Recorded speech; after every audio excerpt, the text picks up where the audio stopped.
Guys, please watch and listen to this man. You see, Mazen Nnamdi Kanu's issue is, if care is not taken, the way it's going is taking Nigeria to another dimension. Guys, watch this video, share, please leave your comment. Thank you. Constitutional crisis. Nigeria, listen to him. Nnamdi Kanu had no business being incarcerated this long. I say it, and I'm very, very vehement about it. Nnamdi Kanu has not committed the kind of sin or the kind of atrocities, the kind of constitutional infraction any Nigerian has committed. Now, you have people like Sunday Igboho, who was arrested with arms. Igboho is going about doing whatever he's doing. Now, you have several kingpins, whether they are bandits, whether they are terrorists, or whether they're anything they are called, they are free and going about their businesses. Nnamdi Kanu is simply expressing his constitutional and humanitarian right. And so to keep on caging Nnamdi Kanu or incarcerating him is not only a disservice to humanity, is also a great constitutional crisis that will come into this country. Let me take it from this point. How do we explain a situation? A man who has stood up clearly that what he is fighting for is the marginalization, perceived marginalization of a certain set of people in this country. And it has a historical anecdote. Now, what is the historical anecdote? The certain people, the Igbo people of the Federal Republic of Nigeria, over the decades have been marginalized in this country. It is not a matter of allegation. It is not a matter of perception. It is something that is as strong, as visible, seen everywhere. And Nnamdi Kanu has stood up as the only person that consistently over the years and had said to everybody that my people are suffering, that my people are not enjoying what they are supposed to enjoy in the country called Nigeria. On account of that, he stood up and questioned the Nigerian state. So now, the Nnamdi Kanu issue is a multi-layered issue. First of all, you need to understand that there is a legal perspective to it, there is a political perspective to it, there is an economic perspective to it. There's also a socio-economic perspective to it. Now let's look at the legal side of it.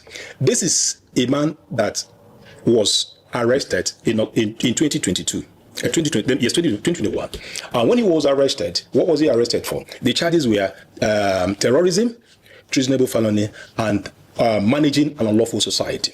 Now, those are the three things that he was accused of. Now, they went on trial. By 2017, the court granted him bail and he came out. By 2022, when they attacked his house, in Umuahia.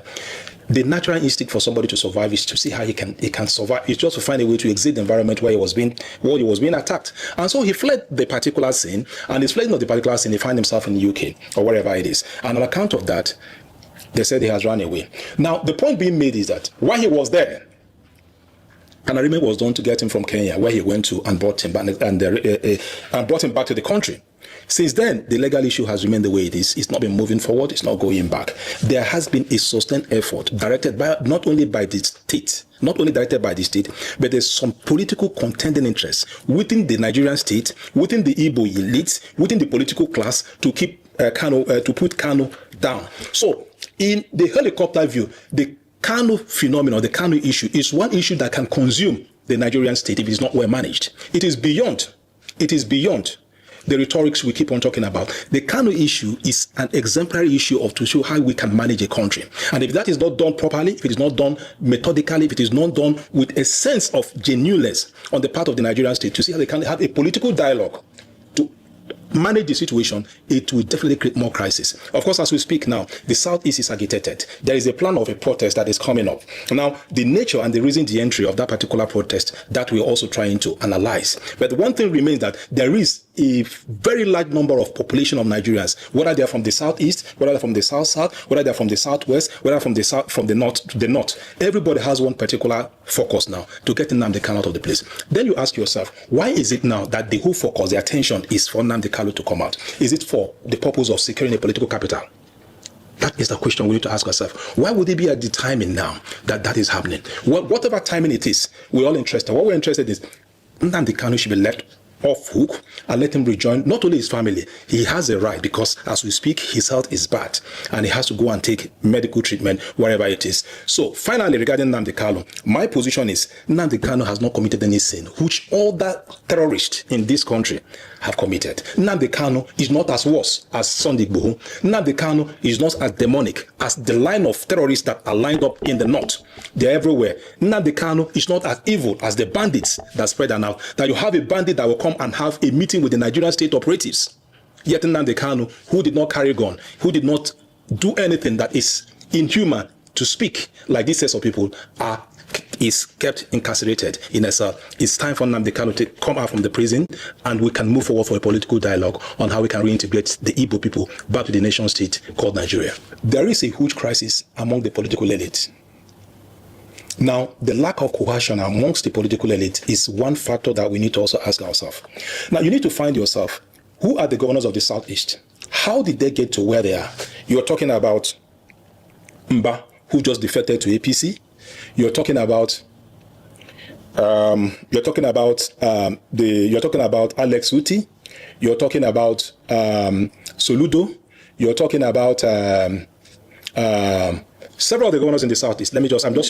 Yes, Francis Wifre and Hope Uzodinma and the rest of them. Now, if I ask you one particular question, in yourself, based on the assessment of all that has happened, do you think that Hope Uzodinma would support the release of Nnamdi Kanu? There's no way he will support it. Why do you think so? Why I think so is because before his incarceration, you saw the battle, not only the media battle, you saw the punches, you saw not only the verbal punches, you saw the political volleys that was going on between himself and the governor of Imo State. Now, not only that, he sees Hope Uzodinma sees Nnamdi Kanu as one of those who had made Imo State ungovernable for himself. So no right-thinking or rational governor will want Nnamdi Kanu to come out. But it is time to understand that this is a statesman. I am now a statesman that governs a people, and these parochial things should not be futures or factors that I should look into, but rather it should be things I will consider in a broader perspective. So to your question, why is it that people like Hope Uzodinma, who is a governor, will not want Nnamdi Kanu? I've just addressed that. He will not want, because that time he made it in a way that it becomes very uncomfortable for him to govern the state. So Hope Uzodinma said. Now, for other governors, you need to understand the background of Oti himself. Oti is not a very noisy person. Oti is a very sound, professional, laid back, but organized political leader that is doing much in Abia. And that is his constituency. I do know of a certainty that OT has been at the background doing a whole lot for Nnamdi Kanu to come out, even though he might not come out in the media to talk about it. But there's a lot of work that's been going on the ground to see how Nnamdi Kanu will come out. First, it is his constituency, because that is where he comes from. Secondly, it will also be a political plus for him. Thirdly, it will now also bolster his chances of re-election. Fourthly, it will put him in a position to even get closer to the president and also to see how they can project the Igbo cause. So I see him being at the forefront of this particular campaign, but he is being also very, very cautious in his movement. Now, for people like Wunfure of Airborne, I can see neither here nor there where he is. Of course, you should understand his political mentor, Umahi. Umahi is vehemently opposed to anything that has to do with the Biafran cause. So I do not see any difference. I do not see any impact. I do not see any way his boy to speak, or his political son will want to go to want to do what he doesn't want to do. So that's for Ebonyi himself. Now for Soludo, you know Soludo's position regarding this. Soludo does not take kindly to anything that has to do with this Biafran cause and all that. And he has voiced that over time. It's not hidden. His position is very clear. Now to your question, why is it that the Southeastern governors are reluctant to come out forcefully to now, as an umbrella body, to see how they can get Nnamdi Kanu out of incarceration? The answer simply is this: everybody is scared of his position of governor, and that how impact on him either during his re-election or their continual governance of that particular state. That is the reason. They're just being selfish about it, and that's why